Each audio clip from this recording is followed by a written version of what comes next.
Bienvenidos a El Debate. Imagina por un momento que un jefe de Estado organiza una misión diplomática sin precedentes. A los 12 embajadores que selecciona, pues se les entrega un mandato que es cristalino. Deben llevar suministros médicos inagotables, ofrecer tratados de paz incondicionales a cada hogar que visiten y proclamar que una nueva era de gracia ha comenzado. O sea, es la máxima expresión de la benevolencia institucional. Exacto. Pero ahora imagínate que en esa misma reunión informativa, el jefe de Estado les dice que su sola presencia desatará guerras civiles. Ya. Les advierte de que, ojo, por culpa de este mensaje, las familias se van a traicionar entre sí hasta la muerte. Y que si una ciudad no les despliega la alfombra roja, pues deben condenarla formalmente a un destino mucho peor que la aniquilación total bajo una lluvia de fuego. Es un contraste brutal, claro. Totalmente. La benevolencia diplomática se convierte rápidamente en algo, bastante aterrador.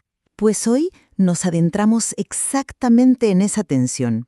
Analizamos el capítulo 10 del Evangelio de Mateo. El contexto aquí es fundamental.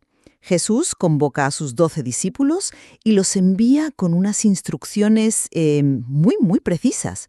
Y de ahí surge nuestra pregunta central para este espacio. Que no es una pregunta sencilla, precisamente. Para nada. La pregunta es la siguiente. ¿Es este célebre discurso de envío primordialmente un manifiesto de gracia, restauración divina y confianza providencial?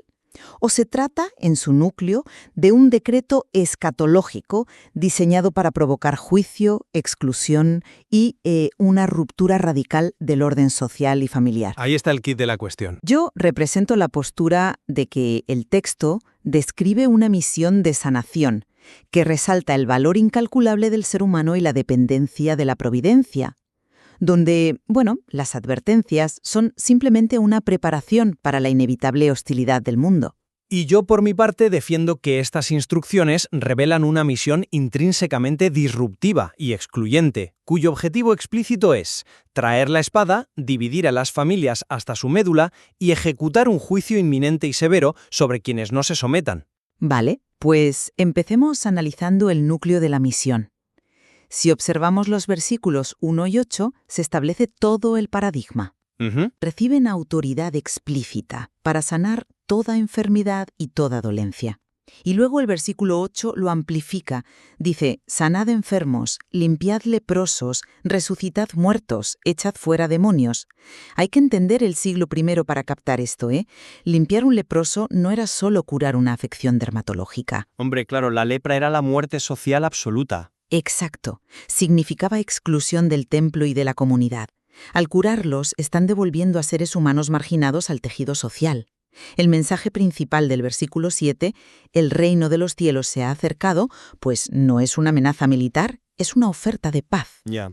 El principio rector es clarísimo. De gracia recibisteis, dad de gracia. Es una economía del don inmerecido, puramente. A ver, escuchándote casi parece el panfleto de una ONG contemporánea, la verdad. Bueno, es que el énfasis en el cuidado es abrumador.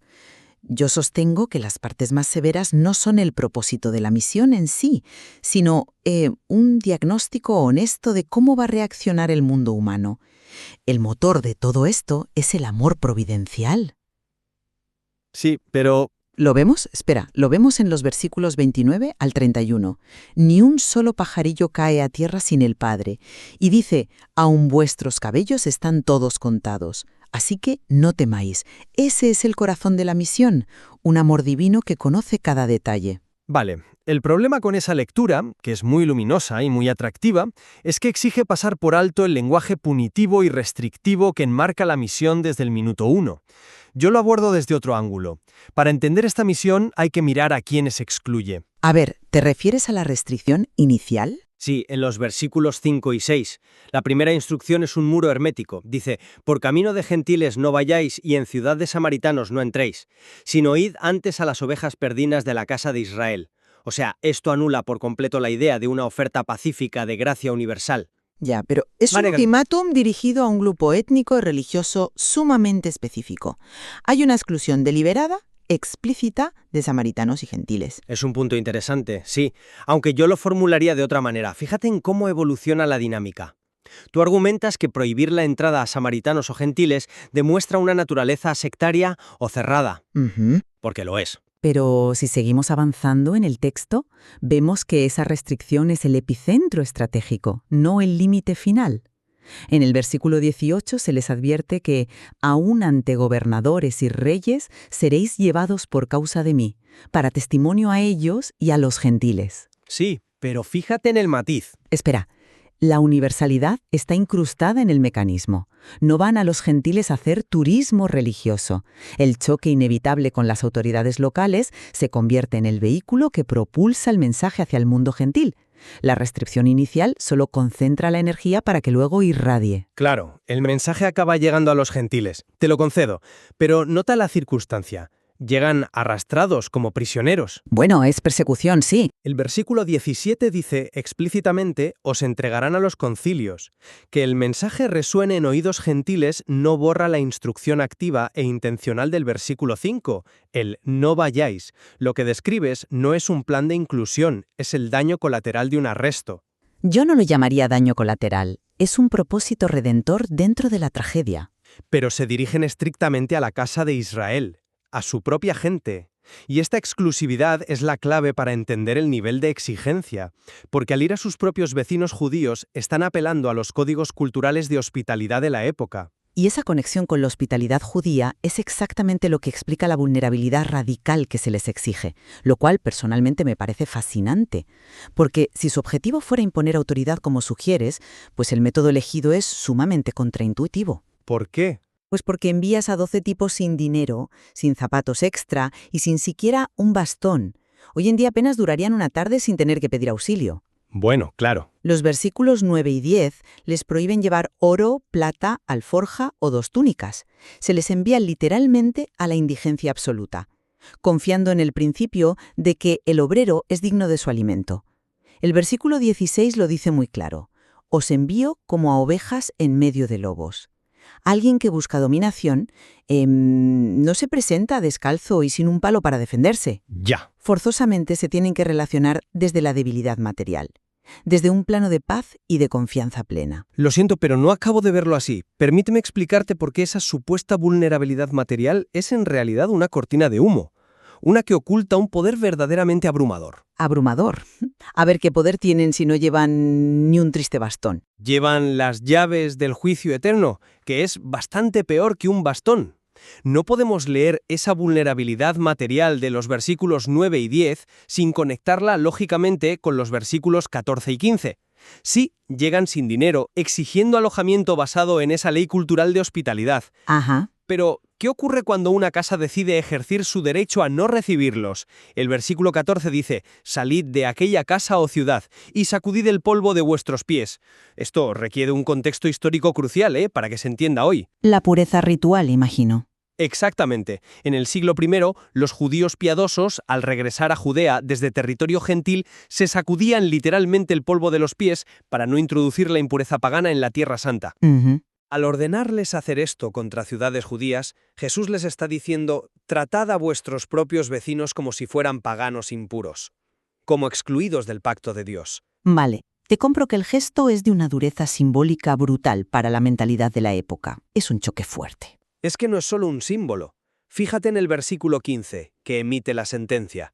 Dice, en el día del juicio será más tolerable el castigo para la tierra de Sodoma y de Gomorra que para aquella ciudad. Sí, las palabras son duras. Sodoma es el estándar máximo del terror y la aniquilación divina en la mente judía.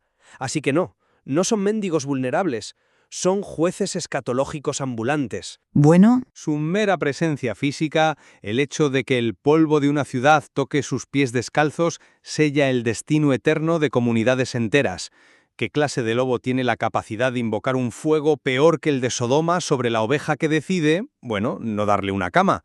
La simetría de poder es total y favorece a los discípulos. espera, no me vendas a los discípulos como si fueran ejecutores sedientos de venganza llevando artillería pesada. La condena no es ni por asomo la oferta inicial. El deseo original, la orden por defecto, es bendecir. ¿Pero la amenaza está ahí? Sí, pero fíjate en los versículos 12 y 13. Se les dice, al entrar en la casa saludadla, y si la casa fuere digna, vuestra paz vendrá sobre ella. La intención fundamental de la misión es que el shalom, la paz integral, aterrice y habite en esos hogares. El texto incluso dice que si la casa no es digna, vuestra paz se volverá a vosotros. O sea, esto indica que el rechazo es una tragedia, una oportunidad perdida. No es el objetivo de los emisarios. El juicio asimilable a Sodoma no es una rabieta de los discípulos porque no les dieron cena. Es la consecuencia cósmica e inevitable de rechazar la fuente misma de la vida y la sanación. La fuente de la vida o la fuente de la disensión social, porque aquí es donde tu tesis de la paz choca de frente contra la cruda realidad del texto. Me cuesta entender cómo puedes sostener que la paz es el gran objetivo, cuando Jesús mismo se encarga de demoler esa idea poco después. A ver, yo admito que el lenguaje se vuelve extremadamente áspero, eso es indudable, pero explícame cómo eso anula la oferta inicial de paz que es tan explícita. Pues porque el versículo 34 es totalmente explícito y no deja margen para la interpretación romántica. Dice, no penséis que he venido para traer paz a la tierra. No he venido para traer paz, sino espada. La instrucción rechaza frontalmente la convivencia pacífica. Vale, pero ¿espada en qué sentido? Fíjate en cómo funciona esa espada en el versículo 35. Viene a poner al hombre contra su padre, a la hija contra su madre y a la nuera contra su suegra. Remata en el versículo 36 diciendo que los enemigos del hombre serán los de su casa. El objetivo metodológico de este movimiento es exigir un nivel de lealtad tan absolutista que fractura la unidad básica de supervivencia del siglo I. Me cuesta encajar eso, lo reconozco. Para el oyente de hoy, que valora la paz familiar por encima de casi todo, escuchar que alguien viene a enfrentar a la nuera con la suegra suena a guión de telenovela tóxica. Si el mensaje central es el reino de los cielos se ha acercado, ¿por qué utilizar un lenguaje tan incendiario? Porque en la sociedad patriarcal del siglo I, la familia, el paterfamilias, no era solo un grupo de apoyo emocional como lo entendemos hoy en día. Claro, era la estructura económica. Era tu estado del bienestar, tu identidad civil, tu economía y tu religión. Si tú decidías seguir a un movimiento sectario y tu padre no, perdías tu herencia, tu trabajo y tu estatus. Por eso el versículo 37 exige, el que ama a padre o madre más que a mí, no es digno de mí. Ya. Jesús está exigiendo que corten a madras con su única red de seguridad. Destruye el orden institucional humano. O sea, no hay paz comunitaria posible cuando se te exige traicionar la sangre. Entiendo por qué piensas así, de verdad. Pero permíteme ofrecerte una perspectiva distinta sobre esa famosa espada. El error común, creo yo, es interpretar la espada como un arma de agresión o un deseo sádico de destruir familias. No es que Jesús quiera que nos odiemos. Entonces, ¿qué es? Tenemos que entender la espada como un elemento de clarificación moral, como una fuerza que corta lealtades tóxicas. Para que un oyente moderno lo entienda, imaginemos a alguien que decide abandonar un grupo de altísima exigencia. No sé, digamos que naces en una mafia, o en un holding familiar empresarial muy corrupto, o en una facción política radical. Vale, te sigo con la analogía. Pues, en esos entornos, la lealtad a la sangre está por encima de la ética. Si tú por una convicción moral decides salir de ahí y denunciar las prácticas de tu familia, te van a ver como un traidor. Se va a generar una guerra civil en tu casa. Evidentemente. Pero tú no has traído una espada literal de odio. Has traído la espada de la verdad moral. Y es esa verdad la que genera la fricción insoportable con los que quieren mantener el status quo de corrupción o idolatría. Por eso el versículo 39 ilumina todo. El que haya su vida, la perderá. Y el que pierde su vida por causa de mí, la hallará. Sí, es un argumento elegante, te lo admito. Pero fíjate que perder la vida, en el versículo 38 se define literalmente como tomar su cruz y seguir en pos de mí. La cruz no es una simple metáfora sobre independizarse de una familia absorbente o de una mafia. Hombre, ya. Es el instrumento de tortura y ejecución estatal más brutal del Imperio Romano. Es una imagen de sumisión absoluta y aniquilación pública. Totalmente de acuerdo. Es una reestructuración completa de la existencia. La lealtad al reino de los cielos va a colisionar sistemáticamente con las estructuras de poder terrenales.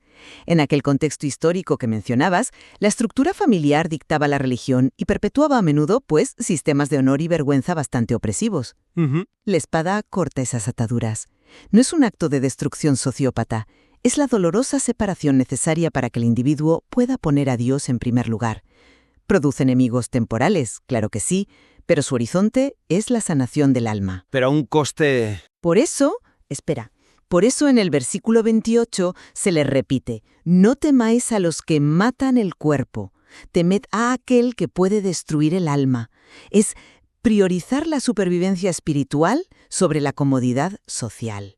Entiendo tu intento de encontrar un horizonte de sanación a largo plazo. De verdad que sí. Pero si nos ceñimos a lo que ocurre en el texto, el nivel de polarización garantizado es absoluto, y es destructivo. El versículo 21 pinta un cuadro de traición interna espeluznante. Dice, el hermano entregará la muerte al hermano, y el padre al hijo, y los hijos se levantarán contra los padres y los harán morir. Y el 22 remata, y seréis aborrecidos de todos por causa de mi nombre. Revestir esto de clarificación moral, sinceramente, se queda corto ante la realidad de que exige explícitamente que las personas asuman que van a ser asesinadas por sus propios familiares. Es que es un contexto extremo. Es un sistema binario sin piedad, consolidado en los versículos 32 y 33. Si me confiesas, te confieso ante el Padre. Si me niegas para salvar tu vida o tu relación con tu Padre terrenal, pues te negaré. El texto, por diseño, pretende ser implacable, obligando a una ruptura traumática del orden social establecido. Bueno, creo que estamos rozando el núcleo absoluto de nuestra discrepancia, aquí. Y creo que es buen momento para que sinteticemos nuestras posiciones sobre qué define realmente a este texto. ¿Me parece bien? Para mí, a pesar de las innegables advertencias sobre fracturas sociales y persecución severa que bien ha señalado, el capítulo 10 de Mateo es una profunda llamada al valor impulsada por la gracia. La repetición constante del no temáis en los versículos 26, 28 y 31 no nace de una arrogancia bélica, nace de la certeza de un cuidado providencial. Ya. Eres enviado a curar, a devolver leprosos a la sociedad, a liberar mentes atormentadas. Las hostilidades, el tener que sacudirse el polvo de los pies, la espada de la división familiar. Bueno, todo eso es simplemente el altísimo coste operativo que conlleva introducir la gracia incondicional de Dios en un mundo que francamente prefiere organizarse por el poder tribal, el estatus y el honor terrenal. Es en esencia un tratado sobre el enorme precio de vivir con integridad.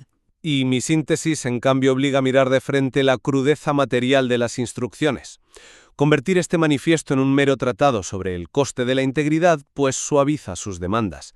Las directrices de Jesús empiezan con un filtro étnico exclusivista, dotan a 12 individuos indocumentados del poder cósmico para sellar el destino eterno de ciudades enteras, colocándolas ojo por debajo de Sodoma, y prometen metodológicamente traer una espada que desmiembra la unidad económica y afectiva de la familia del siglo I. Al exigir a sus seguidores tomar la cruz, pide una sumisión que erradica cualquier otra lealtad civil o sanguínea. Es un decreto sobre la polarización radical y el juicio inminente. Ambas lecturas, desde luego, nos obligan a lidiar con la tensión implícita de las instrucciones.